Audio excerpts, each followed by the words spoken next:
waxay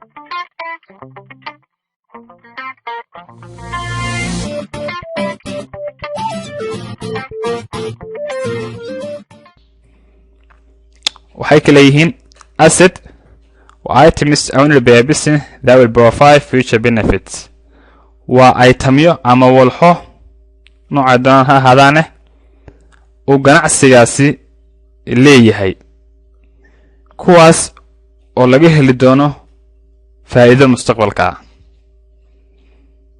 waxaana ka mid ah assetiska ama sidaan u naqaana hanti aan oranaa af Soomaaliya ugu soo dhaw hantida ganacsigaasi uu iska leeyahay. waxaa ka mid ah cash lacagta cashkaas ugu jirto sanduuqiisa ama check ahaan oo ku haysto ama sida mid kale isticmaalaba saad service iyo sahal service iyo ku jirto waxa cash bay noqonaysaa. waxaa kaloo noqon kara hantida meherad leedahay merchandise oo alaabooyinka ay soo iibsato ay doonayso inay sii iibiso marfash ka saaran ama bakhaarka ugu jiro ama waxaa ka mid noqon kara assetska furniture oo ah miisaanta iyo kuraasida iyo wixii la halmaalay ee ganacsigaasi leeyahay. hay'adaha waxay ka qayb qaadanayaan in ganacsiga shaqeeyo oo faa'iido laga helo. land wuxuu ka mid yahay hantidaada waa dhulkii. building waa dhismihii deganeed ama ganacsiga ku jiray. account receivable oo ah isna deynta ka maqan yani cash bay ahaan lahayd laakiin ka maqan tahay wali kuma soo gaarin yana waxa loo tixgeliyay inay ka mid tahay hantidaada assetka ay ka mid tahay. sidoo kale waxaa ka mid ah machinery mashiinada haddii ay jiraan mashiino meheradaas ay ku shaqeynayso ama ganacsigaagu waa asset iyo qaar kale fara badan laakiin kuwana waa inta badan kuwa ugu muhiimsan ee ganacsiga assetkiisa ka midka. liabilitieska waxaan ku qeexi karnaa amaahda ama deynta ganacsigaas lagu leeyahay. waxyaalaha uu soo iibsado usan lacagtiisa bixin marka la isu geeyo deymahaas oo dhan waxaa loo yaqaanaa liability. liabilitygaas siyaabo kala duwan baa loo bixiyaa. waxaa ka mid ah inaad lacag ahaan ku bixisid oo deynta lagu leeyahay inaad lacag cash siisid. waxaad kaloo ku bixin kartaa goods oo ah in waxyaalo la taaban karo aad ku bixiso aan lacag ahayn oo kaba soo qaada ka mid tahay alaab haddii meheradaadu iibiso kale ganacsi ama manufacture tahay warshad wax soo saar leedahay goods bay noqonaysaa inaad ku bixisid deyntii lagu lahaa. ama haddii kale aad ka shaqaysid adeeg service inaad ku bixisid deyntii lagu lahaa. tusaalayaasha ka midka liability-ga waxaa ka mid ah account payable oo ah markuu qofku ama ganacsiga wax soo deynto hase ahaatee deyntaas aysan lahayn waqti cayiman oo lagu bixinayo oo leeyahay lacagtan deynta aan ku keenaya alaabtaasi waxaa loo tixgelinayaa account-kaas inuu yahay account payable. notice payable waxay kaga duwan tahay account payable iyana waa deyn laakiin iyadu waa deyn leh muddo cayiman oo leh bisha noocaas maalinta noocaas sanadkaas ayaa deynta la bixinaya.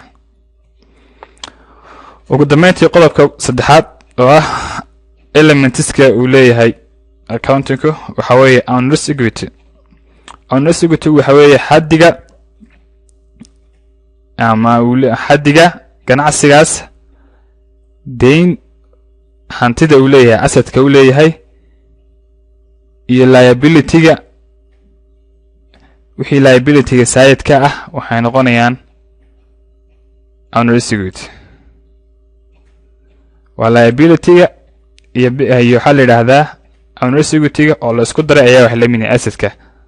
sidaa daraadeed wixii liability aan ahayn ee ganacsiga yaala waxay la mid tahay waxa aad qofku ama ganacsigu iska leeyahay. waayo halkaas waxa laga yaabaa inaan si fiican isu fahmin laakiin marka aynu marna accounting equation-ka ayaynu si fiican u fahmi doonaa waxay kala yihiin saddexdan qodob iyo sidee isla shaqeeyaan. waxaa kaloo loo yaqaanaa equity ama owners equity net worth iyo ama capital waxa la yiraahdo.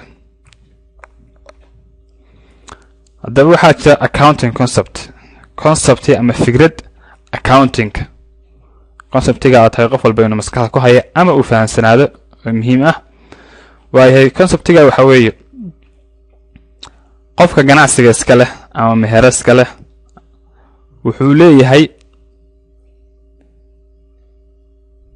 business assets and liabilities. yani haddaan meherad iska leeyahay ama ganacsi aan iska leeyahay ganacsigaas wuxuu leeyahay asset hanti sidoo kale wuxuu leeyahay liability deyn u gaar ah.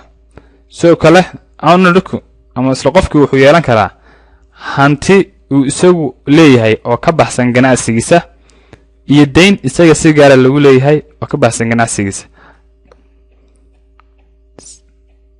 sidaa darteed assetka iyo liabilitieska aan ka midka ahayn ganacsigaas aan shaqo ku lahayn oo qofka si gaar ah lagu leeyahay looma tixgelinayo inay yihiin ama laguma darayo account record.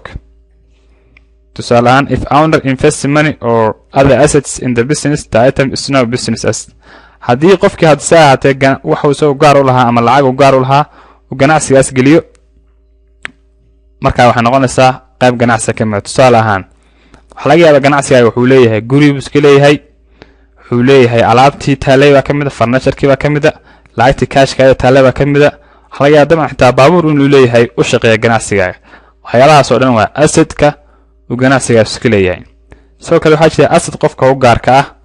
assetka qofka u gaarka waxa weeye waxaa ka mid ah dharkaaga oo kale oo assetka u gaara, gurigaada adigu leedahay oo kale oo family-gaaga ama cid kale ay degan tahay ama adigu degan tahay waa asset, laakiin ganacsiga ka mid ma adigu gaar ku yahay.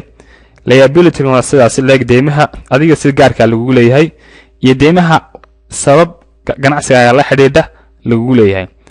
marka muhiimaddu waxa weeye account concept isku mid maaha ama waa la kala saarayaa waxa shakhsiga u gaarka ah iyo waxa u gaarka ganacsiga.